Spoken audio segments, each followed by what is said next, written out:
Study IQ IAS, अब तैयारी हुई affordable. Welcome to study IQ's initiative the podcast. मैं आपका होस्ट दीपांश मूरजानी आपका स्वागत करता हूं। लास्ट एपिसोड में सर की गाइडेंस से हमने नीलम संजीव रेड्डी तक जितने भी प्रेसिडेंट्स हुए उनके बारे में जाना। आज के एपिसोड में हम ज़ैल सिंह के बारे में जानने की कोशिश करेंगे। सर, हमारे नेक्स्ट प्रेसिडेंट ज्ञानी ज़ैल सिंह थे। क्या आप उनके बारे में कुछ इन्फॉर्मेशन दे सकते हैं हमें? ज़ैल सिंह को ज्ञानी ज़ैल सिंह के नाम से भी बुलाया जाता है। वो पहले ऐसे सिख कम्युनिटी के लीडर थे जो इंडिया के प्रेसिडेंट के रूप में इलेक्ट हुए। जब 1984 में गवर्नमेंट ट्रूप्स ने पंजाब में नॉर्थ वेस्टर्न इंडियन स्टेट के लिए ऑटोनॉमी की डिमांड कर रहे मिलिटेंट्स को अप्रीहेंड का एफर्ट किया और इसी में अमृतसर के गोल्डन टेम्पल को स्टॉर्म किया, तो उस टाइम पर वो एक दर्शक बने रहे। जब वो 15 साल के थे तभी से वो शिरोमणि अकाली दल की पॉलिटिक्स में एक्टिव थे। इसी ऑर्गेनाइजेशन ने सिख्स के डिमांड्स को गवर्नमेंट ऑफिशियल्स तक पहुंचाया। उसके पहले उन्होंने ब्रिटिश रूल के अगेंस्ट इंडियन नेशनल कांग्रेस को ज्वाइन किया था। उनके स्क्रिप्चर्स की और स्कॉलरली मास्टरी की वजह से उन्हें ज्ञानी यानी कि एक लर्नेड मैन के लिए एक नाम अर्न किया। 1938 में उन्होंने अपने होम डिस्ट्रिक्ट फरीदकोट में कांग्रेस पार्टी से रिलेटेड एक पॉलिटिकल ऑर्गेनाइजेशन प्रजा मंडल को एस्टैब्लिश किया। 1947 में सिंह ने राज्यसभा में सर्व किया और 1972 से 1977 तक वो पंजाब के चीफ मिनिस्टर भी रह चुके थे। इस सेकेंड पार्ट के सीरीज के अंदर नेक्स्ट प्रेसिडेंट है रामास्वामी वेंकटरमन। रामास्वामी वेंकटरमन के एजुकेशन की बात की जाए तो वेंकटरमन ने मद्रास यूनिवर्सिटी में लॉ की स्टडीज को कंप्लीट किया और 1935 में अपनी लीगल प्रैक्टिस स्टार्ट की। इंडिया की इंडिपेंडेंस स्ट्रगल में इन्वॉल्व होने की वजह से वो जेल में भी गए। उन्होंने इंडिया का कॉन्स्टिट्यूशन का ड्राफ्ट रेडी करने में बहुत हेल्प की। वेंकटरमन को 1950 में इंडियन नेशनल कांग्रेस पार्टी के मेंबर के रूप में इंडिपेंडेंट इंडिया की प्रोविंशियल पार्लियामेंट के लिए इलेक्ट किया गया। वो 1952 से लेकर 1957 तक लोकसभा के मेंबर बने रहे और फिर 1957 टू 1967 तक मद्रास स्टेट के इंडस्ट्री और लेबर मिनिस्टर बने। उन्होंने 1984 से लेकर 1987 में इंडिया के वाइस प्रेसिडेंट के रूप में भी काम किया और फाइनली जुलाई 1987 में उन्हें प्रेसिडेंट की पोस्ट के लिए इलेक्ट किया गया। इस सीरीज में नेक्स्ट प्रेसिडेंट है शंकर दयाल शर्मा। शंकर दयाल शर्मा ने 1940 में लखनऊ से अपनी लीगल प्रैक्टिस स्टार्ट की और कुछ टाइम बाद उन्होंने इंडियन नेशनल कांग्रेस को ज्वाइन किया। इंडिपेंडेंस के लिए नेशनल मूवमेंट में इन्वॉल्व होने की वजह से शर्मा को अरेस्ट कर लिया गया और उन्हें 8 मंथ्स की जेल हो गई। उन्होंने भोपाल स्टेट कांग्रेस कमेटी के प्रेसिडेंट और भोपाल स्टेट के चीफ मिनिस्टर के रूप में वर्क किया। 1956 से लेकर 1971 तक शर्मा मध्य प्रदेश लेजिस्लेटिव असेंबली के मेंबर रहे। 1971 में उन्होंने नेशनल पॉलिटिक्स में डेब्यू किया और वो लोकसभा के मेंबर के रूप में इलेक्ट हुए। 1972 में वो कांग्रेस पार्टी के प्रेसिडेंट इलेक्ट हुए और 2 साल के लिए उस पोजीशन पर बने रहे। 1987 में वो इंडिया के वाइस प्रेसिडेंट बने और 1992 में प्रेसिडेंट बने। 1992 में जब वो प्रेसिडेंट बने तब उससे पहले शंकर दयाल शर्मा कुछ स्टेट्स के गवर्नर भी रह चुके थे, जैसे कि 1984 में आंध्र प्रदेश के, 1985 में पंजाब के और 1986 में महाराष्ट्र के वो गवर्नर थे। इस सीरीज के नेक्स्ट प्रेसिडेंट है कोचेरिल रामन नारायणन, KR नारायणन। 1997 से लेकर 2002 तक इंडिया के ये प्रेसिडेंट बने रहे। इस पोस्ट के लिए इलेक्ट होने वाले वो फर्स्ट दलित थे। उन्होंने द हिंदू और टाइम्स ऑफ इंडिया के लिए एक जर्नलिस्ट के रूप में काम किया था। उन्होंने लंदन स्कूल ऑफ इकोनॉमिक्स में एकेडमिक्स ऑनर्स रिसीव किया। इंग्लैंड में नारायणन ने सोशल वेलफेयर नाम से एक वीकली के लिए फॉरेन करस्पॉन्डेंट के रूप में वर्क किया था। 1948 में वो इंडिया वापस आए और अपर कास्ट के ऑफिसर्स के अपोजिशन के बाद भी नारायणन को फॉरेन सर्विस में एंट्री मिल गई। उन्होंने बहुत सारी कंट्रीज में काम किया। वो चाइना और यूनाइटेड स्टेट ऑफ अमेरिका के एम्बेसडर रहे। 1979 में नारायणन को जवाहरलाल नेहरू यूनिवर्सिटी का वाइस चांसलर भी अपॉइंट किया गया।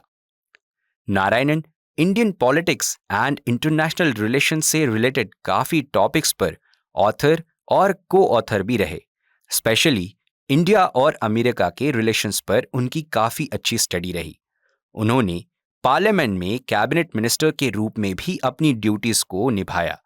1992 में वो वाइस प्रेसिडेंट के लिए नॉमिनेट किए गए और 1997 में 95% वोट के साथ प्रेसिडेंट इलेक्ट हुए।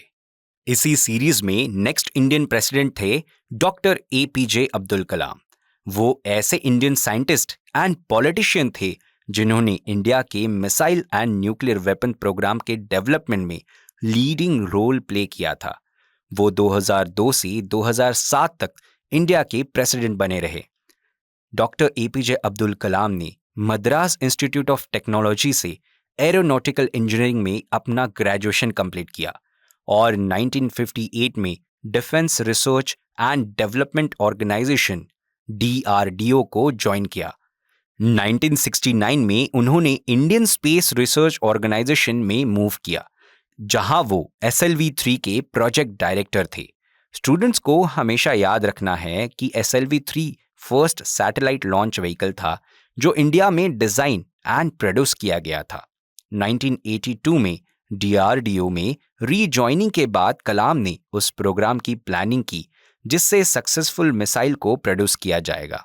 इसीलिए उन्हें मिसाइल मैन की पदवी भी दी गई। मिसाइल सिस्टम अग्नि को 1989 में लॉन्च किया गया, जो इंडिया की first intermediate range ballistic missile थी, जिसमें SLV-3 के एस्पेक्ट्स इनकॉर्पोरेट किए गए। 1992 से 1997 तक कलाम डिफेंस मिनिस्टर के साइंटिफिक एडवाइजर भी रहे और बाद में उन्हें कैबिनेट मिनिस्टर के पोस्ट के साथ साथ गवर्नमेंट की प्रिंसिपल साइंटिफिक एडवाइजर के रूप में भी एक्सेप्ट किया गया। कंट्री के न्यूक्लियर वेपन्स टेस्ट ने कलाम को एक नेशनल हीरो के रूप में एस्टैब्लिश किया। 1998 में कलाम ने टेक्नोलॉजी विजन 2020 को एक कंट्री वाइड मिशन बनाया, जिससे 20 साल में इंडिया को लेस डेवलप्ड से एक डेवलप्ड सोसाइटी में तब्दील करने की बात की गई। इस प्लान में एग्रीकल्चरल प्रोडक्टिविटी को इंक्रीज करने के लिए और इकोनॉमिक ग्रोथ के लिए टेक्नोलॉजी के यूज को एम्फसाइज किया गया। इसी प्लान में हेल्थ केयर एंड एजुकेशन के ग्रोथ की भी बात की गई। 2002 में इंडिया के नेशनल डेमोक्रेटिक अलायंस यानी NDA ने कलाम को प्रेसिडेंट घोषित किया। कलाम इंडिया के 11th प्रेसिडेंट बने। नेक्स्ट प्रेसिडेंट आते हैं श्रीमती प्रतिभा पाटिल। प्रतिभा पाटिल एक इंडियन लॉयर एंड पॉलिटिशियन थे और वो इंडिया की प्रेसिडेंट बनने वाली फर्स्ट महिला थी। वो इंडियन नेशनल कांग्रेस की मेंबर भी थी और 1962 में उन्हें पॉलिटिक्स में एंट्री की जब वो महाराष्ट्र लेजिस्लेटिव असेंबली की मेंबर बनी। उनके पास public health and social welfare का पोर्टफोलियो था। 1985 में उनकी राज्यसभा में एंट्री हुई और 1986 से 1988 तक उन्हें राज्यसभा के डेप्यूटी चेयरमैन की ड्यूटीज को परफॉर्म करने की रिस्पॉन्सिबिलिटी दी गई। प्रतिभा पाटिल 1991 में अमरावती सीट से लोकसभा की मेंबर बन गई। 2004 में वो राजस्थान की गवर्नर अपॉइंट की गई एंड फाइनली 2007 में प्रतिभा पाटिल इंडिया की पहली महिला प्रेसिडेंट बनी। इसी सीरीज में नेक्स्ट प्रेसिडेंट है प्रणब मुखर्जी, जिनको प्यार से बहुत पॉलिटिशियंस भी प्रणब दा करके बुलाते हैं। प्रणब मुखर्जी ने 2012 से लेकर 2017 तक इंडिया के प्रेसिडेंट के रूप में सर्व किया। वो काफी टाइम तक इंडियन नेशनल कांग्रेस से जुड़े रहे। प्रणब मुखर्जी ने पहली बार 1969 में राज्यसभा की सीट को सिक्योर किया। जब वो राज्यसभा मेंबर बने तो वो बंगला कांग्रेस के मेंबर थे और फिर कुछ टाइम बाद ही बंगला कांग्रेस कांग्रेस पार्टी में मर्ज हो गई। प्रणब मुखर्जी एक बंगाली मंथली पीरियोडिकल के एडिटर भी थे। उनके पास गवर्नमेंट फंक्शनिंग का भी एक्सटेंसिव एक्सपीरियंस था, क्योंकि उनके पास काफ़ी सारे पोर्टफोलियोज थे। जैसे 1993 से 1995 तक कॉमर्स मिनिस्ट्री उनके पास थी। 1995 से 1996 तक एक्सटर्नल अफेयर्स भी उन्होंने हैंडल किया।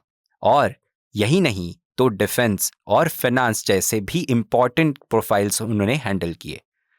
उन्होंने कुछ इंपॉर्टेंट लेजिस्लेटिव पोस्ट पर भी वर्क किया, जैसे कि वो राज्यसभा के लीडर भी थे इन द ईयर 1980 टू 1984 और लोकसभा के लीडर भी बने रहे फ्रॉम 2004 टू 2012। मिस्टर मुखर्जी काफ़ी इंटरनेशनल ऑर्गेनाइजेशंस के साथ भी इन्वॉल्व थे, like African development bank, Asian development bank, international monetary funds and world bank. और फाइनली 2012 में वो इंडिया के प्रेसिडेंट बने।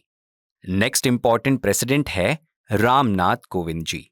रामनाथ कोविंद ने 2017 से लेकर 2022 तक इंडिया के प्रेसिडेंट के रूप में अपनी ड्यूटीज और सर्विस प्रोवाइड की, जो KR नारायणन के बाद सेकंड दलित कम्युनिटी से इंडियन प्रेसिडेंट बने। रामनाथ कोविंद जी लॉ की प्रैक्टिस करते हुए रामनाथ कोविंद जी ने Delhi free legal aid society में वर्क किया और अखिल भारतीय कोली समाज के जनरल सेक्रेटरी के रूप में भी अपनी ड्यूटीज को परफॉर्म किया। अखिल भारतीय कोली समाज एक ऐसा ऑर्गेनाइजेशन था जो कोली कम्युनिटी के लिए वर्क करता था। फिर 1977 से लेकर 1979 तक वो दिल्ली हाई कोर्ट में यूनियन गवर्नमेंट के एडवोकेट बने और 1978 में सुप्रीम कोर्ट में एक एडवोकेट ऑन रिकॉर्ड बन गए। 1977 से लेकर 1978 तक वो उन्हें प्राइम मिनिस्टर मोरारजी देसाई के एग्जीक्यूटिव असिस्टेंट के रूप में वर्क किया। 1991 में कोविंद ने बीजेपी ज्वाइन की और 3 साल के बाद उत्तर प्रदेश से राज्यसभा के लिए इलेक्ट हो गए। उन्होंने scheduled caste and scheduled tribes के लिए लॉ एंड जस्टिस को इंश्योर करने के लिए बहुत सारी कमिटीज में काम किया। रामनाथ कोविंद जी 2002 में यूनाइटेड नेशंस में गए इंडियन डेलीगेशन का भी पार्ट रहे। 2015 में कोविंद को बिहार स्टेट का गवर्नर भी अपॉइंट किया गया था और जुलाई 2017 में कोविंद जी ने इंडिया के 14 प्रेसिडेंट के रूप में ओथ ली। इस श्रृंखला में सबसे लेटेस्ट और अभी के करंट प्रेसिडेंट है द्रौपदी मुर्मू जी। द्रौपदी मुर्मू जी ने 25 जुलाई 2022 को इंडिया के 15th प्रेसिडेंट के रूप में ओथ ली। प्रेसिडेंट पोस्ट की oath chief justice NV Raman ने एडमिनिस्टर कराई।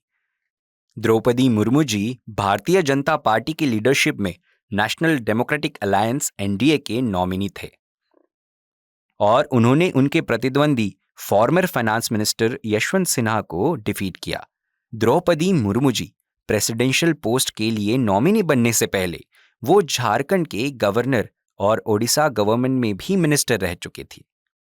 Sir, thank you for your explanations. Dear listeners, आज के पॉडकास्ट को हम यहीं पर कंक्लूड करते हैं। नेक्स्ट एपिसोड में एक नए टॉपिक के साथ हम फिर से आपसे कनेक्ट करेंगे। तब तक आप स्टडी IQ के साथ बने रहिए and keep studying. Dear listeners, आप द पॉडकास्ट के सभी एपिसोड्स को सिर्फ YouTube पर ही नहीं बल्कि ऑडियो स्ट्रीमिंग प्लेटफॉर्म्स पर भी सुन सकते हैं, जैसे Spotify, Hubhopper, Google podcast, Apple podcast, Kuku FM, etc. Links को कमेंट सेक्शन में पिन किया गया है। Thank you.